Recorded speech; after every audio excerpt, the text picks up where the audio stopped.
So I got some good news and bad news. So let's start with the good news first. There is going to be a B patch for TFT right now, and by the time I post this, all the changes will be live. And we have a bunch of champion changes. We have some trait item augment changes and a lot of changes to hero augments. So now the bad news. It is the end of the year, so that means no more patches until January. When in January, you may ask? January 11th. So all the changes that we're playing with today is going to be there for a little less than a month. So we got to buckle down. So let's just get right into the changes. So Ashe getting a slight nerf. Ashe reroll, super popular in the previous patch, as you can imagine already. Lux slight buff, no one really played her. Poppy, I went over this before. Poppy's just not that great of an early game tank, especially for lose streaking, so she gets a tiny bit of a buff too. Renekton, slight nerf, similar to the Ashe because they were played together. Fiora, slight buff. Malphite buffed up too. More people were itemizing Lee Sin when they go for supers, not as much for Malphite, so maybe you have to make more of a decision between the two now. Yuumi mana buff, well deserved. I hate her so much right now whenever I play her because it feels like she just doesn't kill people, even with the carry augment. So any buff to Yuumi for me is very welcome because I think she's kind of a cool character this set. Jax, of course, is getting nerfed. Is this enough? I think it is. I think it is. Some people say it's not enough, but we'll just have to see. So I'll be updating the meta snapshot on Friday if you guys want to see what the changes are for the B patch. I'll also be updating it at least 1 or 2 more times before the next patch is out next year. Vel'Koz getting nerfed a little bit. There are a lot of popular like double Vel'Koz comps, which are kind of cool to see. Zoe nerfed a bit. She's just a really good AP item holder. She's decent on her own too. She complements a lot of comps, so yeah, it's pretty well deserved. She's a very popular unit. I hope that the nerfs actually make it so other teams don't play her, but when you do a Zoe reroll, it still should be good. What I actually would have liked seeing was maybe just nerfs to 1 and 2 star and then keeping 3 star the same. Aurelion Sol is being changed a bunch, so meteor damage is going to hit more people now, but deal a bit less damage. So part of their reasoning for this was 1, it looks cooler. 2, Aurelion Sol will obviously apply the burn a bit better, but it's going to be more difficult to finish off some targets. Let's do the math on this right now. So for 2 star, we have 255 times 3, which is 765 damage, and then the new one will be 4 times 200, which will be 800. So you deal more damage overall. You apply the burn to more people, so this is definitely a buff, but again, it'll be harder to finish people off. I think that's the perfect spot for Aurelion Sol though, because he can complement a lot of team comps as a secondary carry, or even be the primary carry and then have someone else finish them off. Maybe it works really nicely in a Viego build where Viego can get a bunch of resets. Maybe you want to play him with Zed so you have both AP and AD damage. Lots of different things you could do here. Misfortune damage buffed up a bit. Someone asked me in a YouTube comment, like, why does MF feel a bit bad? Well, it's just because she actually is compared to the other forecasts, so she's getting a little bit of a bump there. Viego, super strong. He's getting well-deserved nerfs to his spell damage, his AoE damage, and the damage fall off. They're actually going to 18%, so that's interesting because they don't really do off-rounded numbers, but very nice to see because I don't want Viego to die off and never be played, you know, because he only fits in the Renegade build. If you don't have Renegade, if like he obviously isn't that useful, so definitely good that they don't kill him right away. Same with Jax. Like, I always hated before when Riot would completely kill a comp by nerfing it in 50 different ways, but they've been much more restrained with that. In recent sets, I feel. Zed, AD being nerfed a tiny bit, well-deserved. Armor and Amar being nerfed a bit as well. I'd actually like to see only a nerf to his survivability, not so much to his damage. So maybe I would have liked to see Armor and MR nerf along with the maybe like a health nerf or something like that.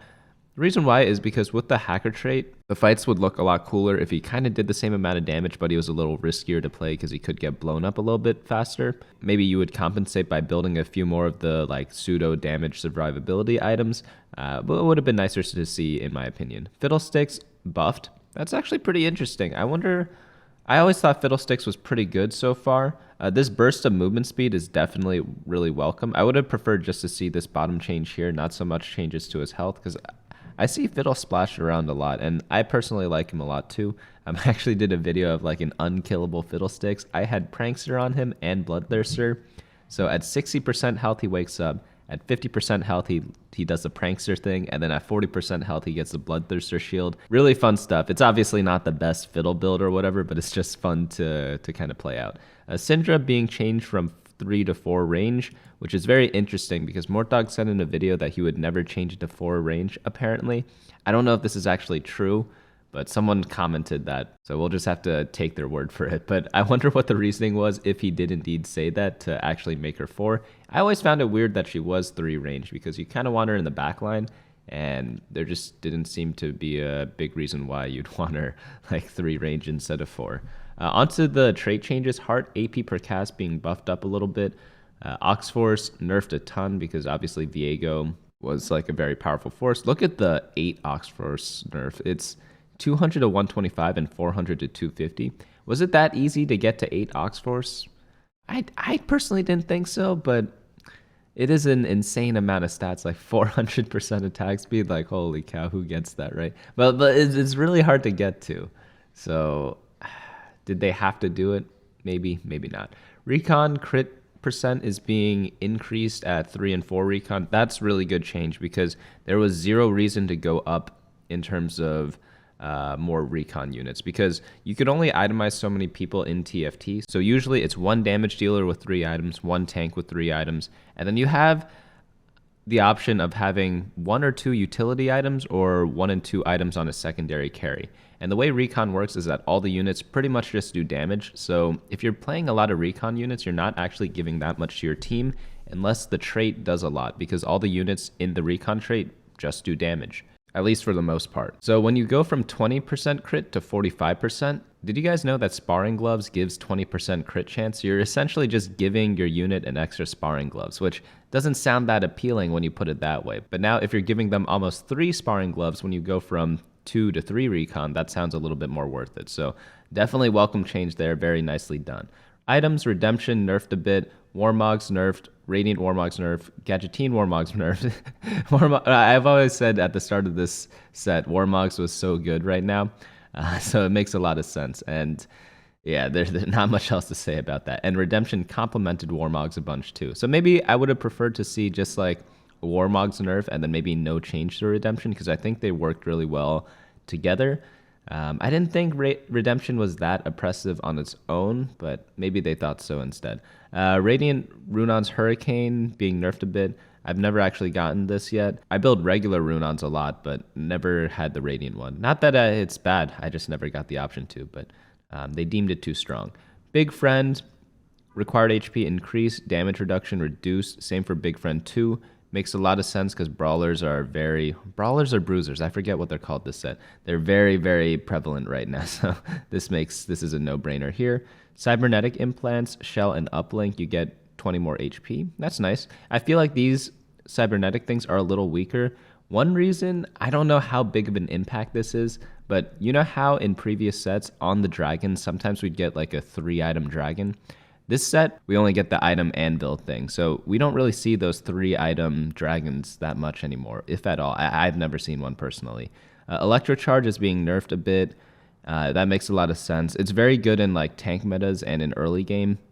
And yeah, I think because player damage matters a bit more now, this is a bit stronger in like the stage 3 area, so I guess the nerf does make a little bit of sense. I forget what the numbers were in previous sets. I'm assuming they're very similar though. Luden's Echo, this one is being nerfed a little bit.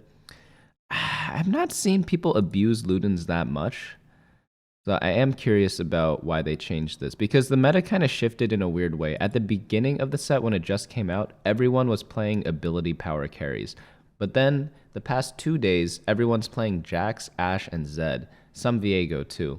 Viego being the only AP carry of those, obviously. So I do wonder why Luden's had to change. Maybe because they nerfed everything else, they have to nerf AP a tiny bit too, just to kind of balance things out. But now onto the hero augments. Annie carry, buffed. Camille carry, nerfed. Really? I didn't see that many Camille carries. Draven support, buffed? Whoa, whoa, whoa. I've been using this one a bunch. I think every time I've gotten it, I won, but small sample size, obviously. But it sounds really good. You get 55% crit to your whole team. Now it's 75%. You don't even need to build a crit item anymore because you naturally start with 25%. Wow, that's a lot. Ezreal carry, bonus AP and AS per cast, 20 to 25. Fiddle carry, a bit tankier now. Gangplank, more bounce percentage. Gangplank support, more gold now.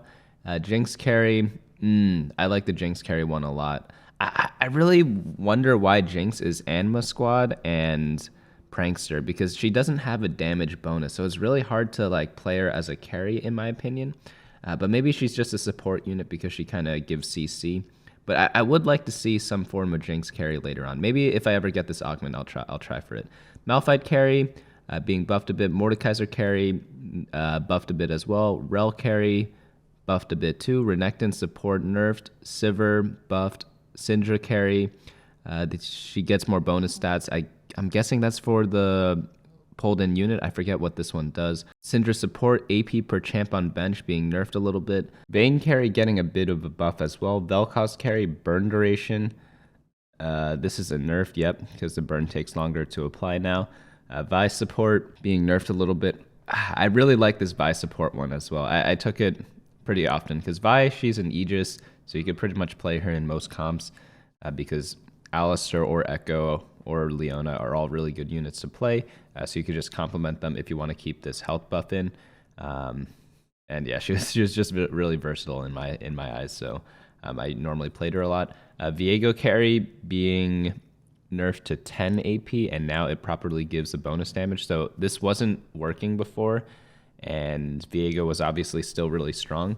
The fact that it wasn't working and it was still really strong is really scary, because this means even with the Viego nerfs, it's probably super, super good still. Viego support Omnivamp is being nerfed a bit. And then now onto bug fixes. So Hyperall Armories that should offer emblems will now correctly do so. Missions, the old guard missions now correctly completes after fielding 4 3-star units instead of 5. Missions, super weapon acquisition now correctly completes when you gain a tactician's crown. Gadgeteen no longer receives an extra item if toggled at the beginning of the round. Oh yeah, there's a Gadgeteen bug going around, and if you abused it, you're getting banned. So that's why people don't really talk about bugs in that sense, because you don't want to like promote it and get your viewers banned, you know. Reforged items and Pandora's items will no longer be deleted by salvage bin. I had no idea that happened. That's messed up. Gadgeteen round timer is no longer reset by augments that randomize your units. Fix a bug where hackers would change targets at seemingly random times. I noticed this a bunch too. Okay, it was a bug. Fiddlestick support augment now correctly grants AP to its allies. Okay, so that's pretty much the changes. I know I rushed through the hero section. It's just because like these changes don't really affect the game that much, because there are, how many of them? Like 120 hero augments or something like that. I forget how many there are, but you don't really get them that often, so it's not gonna like be a make or break in your game if like one of them gets buffed or nerfed, because most likely some of these will not even show up in your augment selection. So but overall I think they did a pretty good job, because a lot of these augments that I've never seen being played before, or like not played before, being picked when they do show up, they're being buffed a little bit. And then some of the weaker ones, I would like to see a Yuumi buff for her carry augment, but I'm not sure how to do it. They did buff Yuumi like regularly in the like as a normal champion change. So maybe that's enough to make Yuumi carry a thing. I don't really know. If you guys saw my stream on twitch.tv/BunnyMuffins, you guys would have seen my frustration with Yuumi. I 2-starred her at 2-1, and I lose when I slam an item. I have Gadgeteen, and I have the 2 stars. And I lost my first round with the Yuumi carry augment. So it just doesn't make any sense that she was that weak. But hopefully now she is actually usable with that augment. But let me know your thoughts on the changes. Let me know your thoughts on the 1-month vacation on the patch notes. Would you have preferred like one random patch maybe right after New Year's or something like that? Or is the 11th like a good enough time? Because people are conflicted on this. Sometimes times like these are interesting because the meta develops. For example, in this past week, we saw AP be very dominant, and then all of a sudden Jax be dominant because the meta changed, right? AP champions have a hard time dealing with one giant tank. Other people, they just like having the strong things being nerfed right away. But if we nerfed AP champions in the first 2 days, we wouldn't have seen the actual strength of just Jax comps, you know? So I guess that's like one of the differences between having like a long patch cycle versus a shorter one. So it's just like different TFT. I don't think anyone should like get mad about it. But that's pretty much all I have for you guys today. Let me know your thoughts down in the comments below. And again, we'll be doing the meta snapshot on Friday. And I also have a special surprise giveaway coming out on Friday. So definitely stay tuned to Twitter or YouTube to get more info on that.